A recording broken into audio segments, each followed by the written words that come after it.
was going to talk to you about what I have set up here. Let me make sure my camera's not off. It keeps shutting off. So, these bins, I wanted to start out small since this was my first time, but I've been wanting to do worms for years. I got these bins from Home Depot and they were $5 a piece. And I ordered from Uncle Jim's Worm Farm a starter kit of 500 worms. That was in my budget. Wasn't much at all.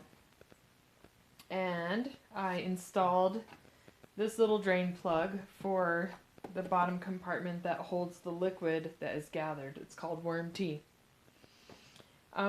This was about $8, this little thing to install.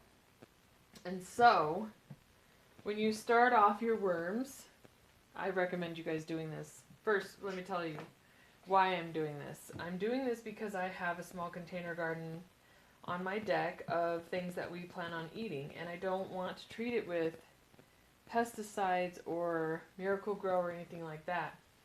And so when the dirt is extremely nutritious, you are a lot less likely to get pests.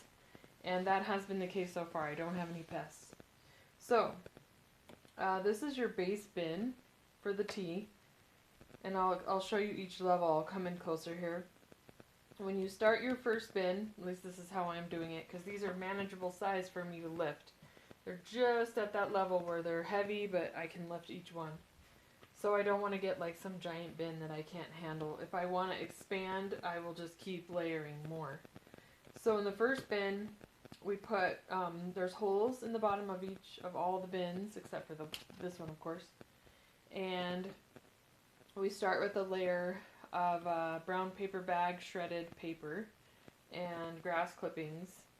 And then we put untreated peat moss that has no chemicals in it.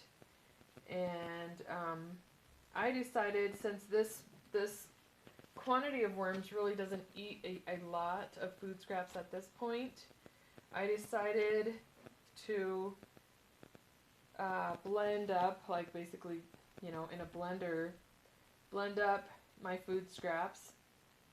You can put anything in it except for onions, meat, and lemon and lime. You can put eggshells, coffee grounds, anything that's fruit and vegetable in there. And I grind it up and I pour it into little ice cube trays, and that's what I keep in the freezer to feed my worms. I hear family coming down the stairs. And so I found that works really well to feed them. They like the food to be blended up. It causes them to be a lot more active, a lot more reproductive, and they make more castings that way. They get more excited and things like that. So, one thing that's really cool about them is you don't want to put a sealed lid on there because you want there to be a lot of air circulation. And if the conditions are favorable, which this bin it's favorable, and you can tell that because there's no bad smell. In the beginning, you have to sort of balance it out, and you sort of figure out, like, you know, how to keep it from smelling bad. And as long as the conditions are good, they won't leave. They have no desire to leave because this is where the food is. So it's great. I don't see any of them trying to get out. In the beginning, when they're trying to get used to their environment, you can always just put a really bright light on top, and that will keep them down under the dirt. They don't like light. So let me bring the camera in closer so you can see what I'm doing. Give me a second here to fiddle around and get positioned. Just take me a second to show you. I highly recommend this. And so I'm doing a container garden because where we live, it's really cold, and our growing season is extremely short. So we can't grow much, and which means that I'm going to have to bring these plants in pretty soon. Even now, in the beginning of August, we get into the 40s at night, and that's normal. That's warm for us.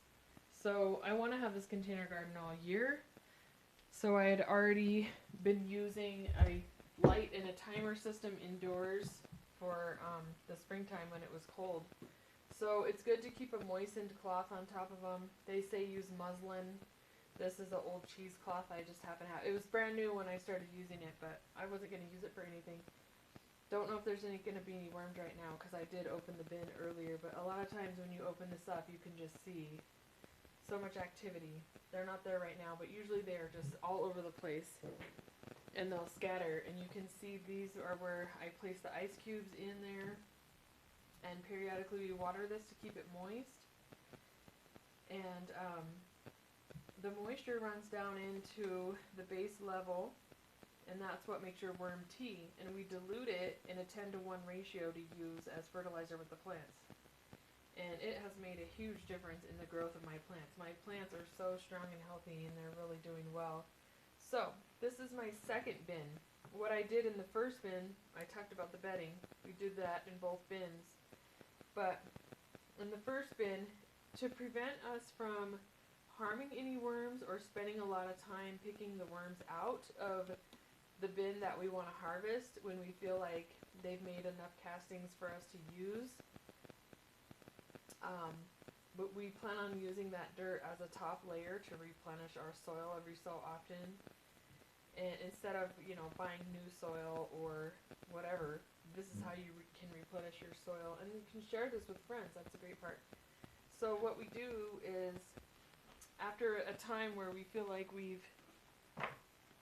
ready to harvest the base bin, you just stop feeding them in here and add a new bin with the peat moss, the untreated peat moss in the bedding, and then start adding food to that bin, and they will migrate. My holes were a little small, and I noticed that my worms were not figuring it out as fast as I thought they would. I didn't want to harm any worms by making my holes bigger, so I just will sometimes come in here, open this up, and if I see some worms, I'll take them out and put them in the top bin just to help them. But after a while, if I stop seeing worms, then I will run this through a screen that I'll make, and I'll show you guys that later. And just to get out, if there was any leftover food that they didn't eat or anything like that, just to screen it all out and make sure there's no worms in it carefully. And then that saves so much trouble. This is the best method that I saw on YouTube to not have to do so much work to get your worms to migrate up.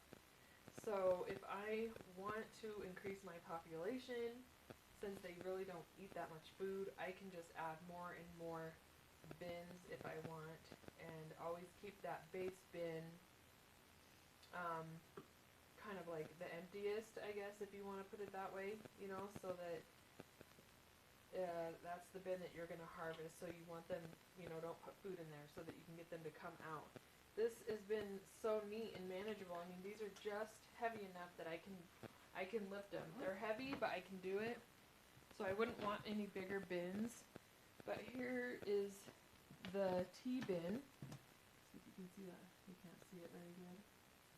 Let me get in here a little more. And what we have in here is a brick.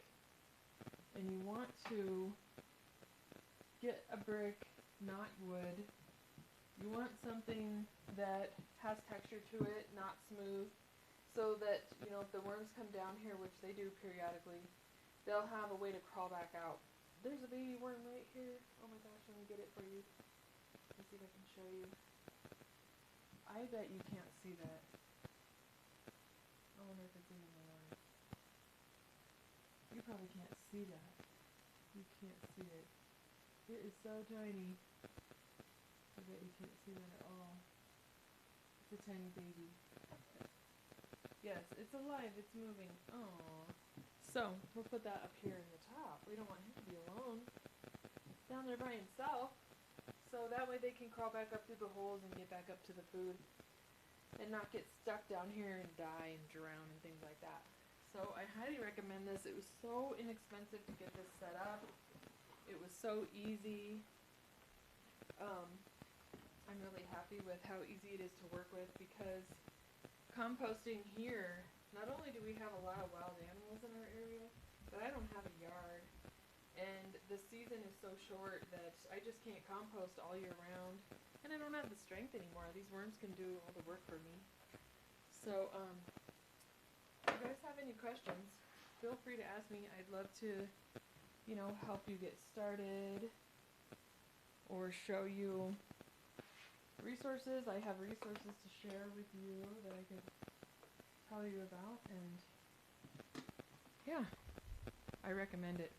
It's really great, especially if you want to have an indoor container garden all year round. I can help you with the type of light bulbs that you need. There's just such easy ways to set it up and make sure that your plants are getting tons of light. And it's so inexpensive to start things from seeds, so I would love to help you guys get going with that and have some things, like to grow some herbs for your kitchen. I think it's such a neat thing when you can put your fresh herbs that you grow into your food and, just feel like you have sort of an ongoing positive, uh, self-sustaining lifestyle on a small scale. Like we live in a townhouse, so we have no yard, so we can't have a big, huge garden. And so yes, please ask me questions. I'd love to help you. Thank you.